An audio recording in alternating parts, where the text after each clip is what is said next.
Nadalawahan ng Eastern ang San Miguel mga idol. Matapos magpalit ng import ang San Miguel ay baliwala pa rin.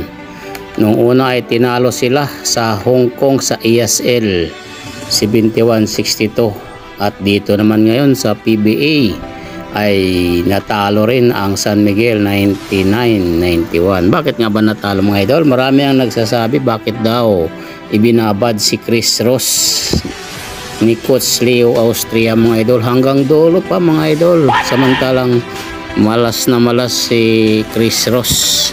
Zero nga siya mga idol, sa katunayan wala siyang naipuntos, pero hindi pa rin siya inilabas ni Coach Austria mga idol. Ano nga ba ang dahilan? Para sa akin mga idol, yung akin ay ano lang, opinion.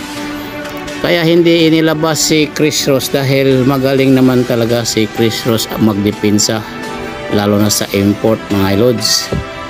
Kaso lang medyo naunahan lang siya pag nagpenetrate yung mga Eastern, kagaya niyan mga idol. Pag nagpenetrate hindi niya masabayan ang malalaki ng Eastern, kagaya ni McLaughlin at saka ni Blankley. Pero in fairness sa kanya, talagang sumasalubong siya mga idol. Ayan o, kaso nalusutan lang talaga siya dahil mas malaki si Blankley sa kanya. At ang sa akin din ay maganda naman yung depensa niya. Tingnan niyo mga idol, magaling siya magdepensa na walang foul. Kaso lang talagang magaling lang ang Eastern. At saka wala namang team na hindi natatalo. Marami nagsasabi bakit daw hindi binabad si inilabas si Malas. Meron naman yung mga baguhan, si Wamit Chongson, yung isa na swerte siya 3 points, yung galing tira pirma. Pero bakit daw hindi ipinasok si Kahilig? Yun lang ang simple lang dahilan mga idol. Hindi nagsugal si Coach Leo sa mga baguhan, doon siya sa veterano kasi alam naman niya ang kapasidad ni Chris Ross. Minalas lang talaga.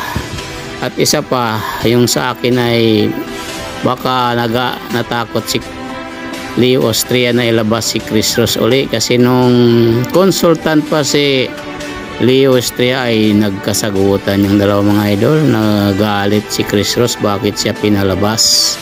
Yun siguro, kaya para mawala na yung ganyang argument o galit, sagang pinabayaan na lang niya siguro si Chris Ross na maglaro. Yun siguro ang dahilan. Yun sa akin ay akin lang mga idol, pero sa katotohanan yan siguro.